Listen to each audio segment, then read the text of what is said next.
Hello, wine lovers. My name is Luis, and I am a WSCT wine expert certified.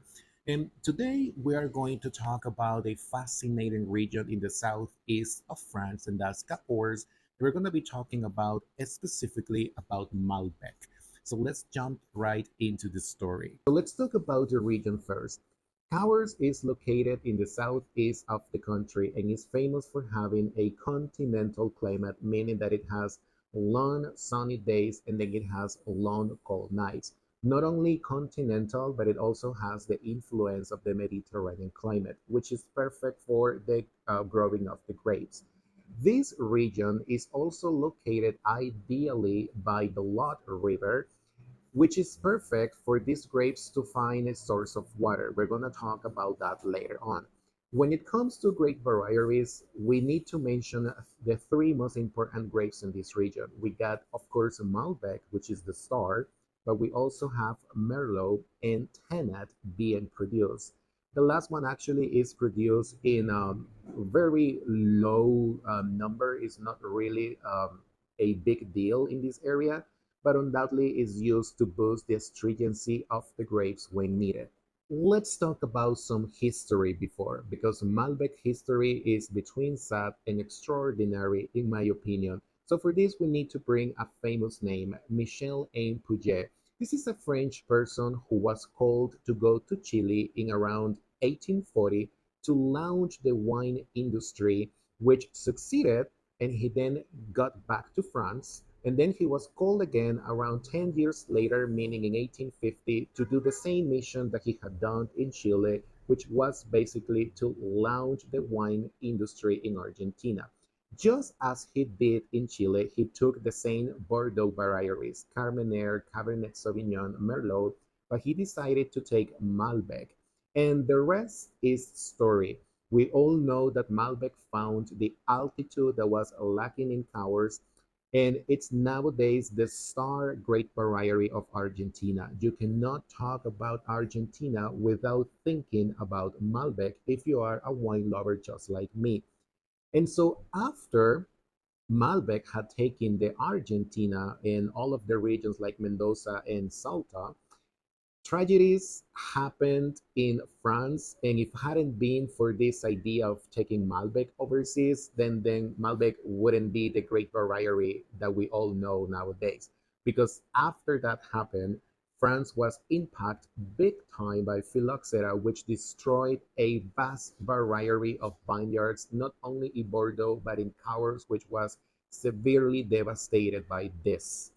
And after that, years later, around the 1950, if I'm not wrong, 1952, France was also impacted by the Great Frost, which was a tremendous decrease of temperature that pretty much froze to death a lot of varieties, and especially in Cahors, which the Malbec production was simply just killed.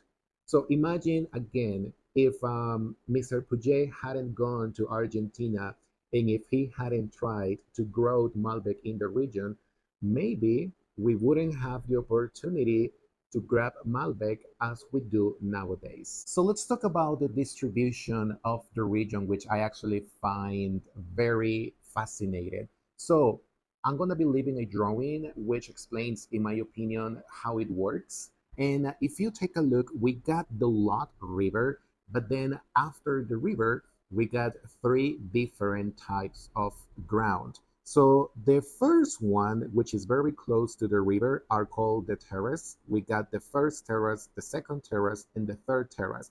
So this is the region which is famous for producing a very soft, very low body wines of Malbec.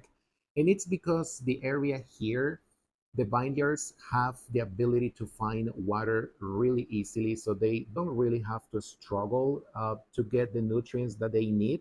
So, meaning like vineyards who don't struggle to produce their wines are going to give you grapes with low concentration, which is going to transform into low body wines. For some reason, vineyards really love working under pressure because when you take them in high altitudes, the reach of the work of getting the nutrients and the water is not so easy because there's no uh, body of water nearby, so they have to struggle big time producing a big concentration, which is going to later transform into high body wines. So if you ever thought that humans were the only ones who were able to work well under pressure, vineyards seems to follow the same behavior. So taking a look in the same drawing, we also got the coteau, which is the slope.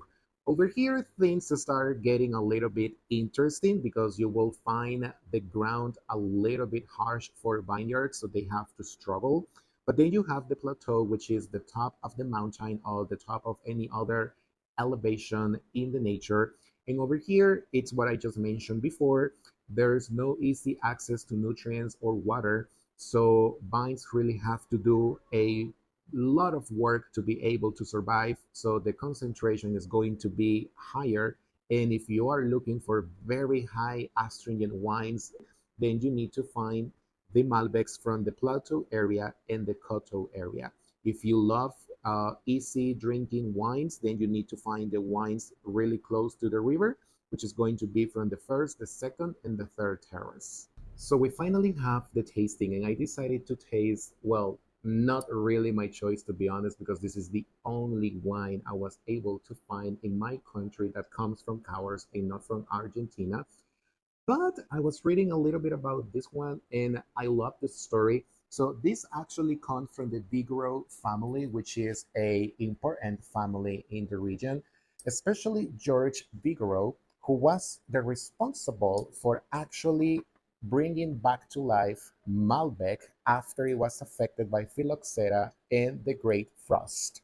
So this family really took their homework seriously, and I'm glad they did because the grape actually comes from France. And imagine producing or being the homeland of a grape variety and then just seeing that grape go into a different country and the world just drinking something that belongs to another one is just something that I think it's hard to see. So I'm really glad that they decided to replant these great varieties after these big tragedies.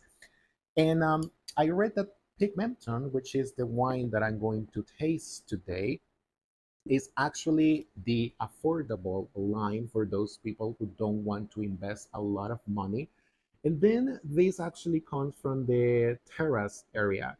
So I think that the wine that I'm going to try is going to be very friendly to my palate. It's not going to have that astringency that Malbec can give you, just because, as I mentioned before, the alluvial part of where these grapes grew is an area that they don't have to do much to do their job. So that's the reason why you are not going to find that astringency on the wine.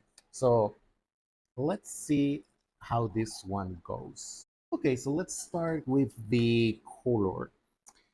Well, it's really a light tone of red. It's not really deep in the eye. Let's take a look in the nose. Well, in the nose, it's a little bit different. I can perceive some black currant, some plum, really fruit driven in my opinion. But there's also this smokiness in the wine. I can perceive some smokiness and some dark fruit that's actually very predominant in this one. And I get some hints of stone as well. Now, let's see how it works in the palate.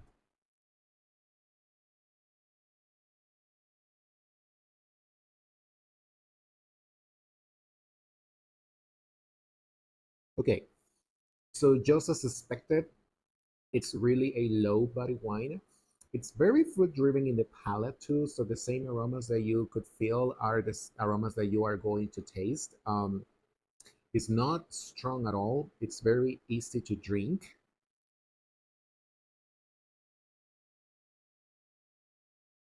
And I really love that when you are drinking it, you can perceive the smokiness going through your nose, and then you have the same perception in your palate.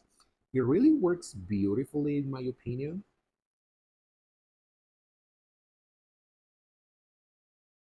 And the liquid, I have to say that this is the wine that you will want to open if you want to start the night just before going into a more astringent wine, which the liquid can also be heavier. So it really compensates for where it's coming from. I will say this is a wine, I will say I will give it 90 points. It's really good. It does its job. It's not going to let you down if you're looking for a chilled wine. This one, it's really good. And I love it because it's actually the first one that I'm tasting from Cahors, and I don't think there is another one from this region at all where I live. And so if you go to any other part, at least in America, it's really hard to find Malbec coming from France. It's really complicated to find one.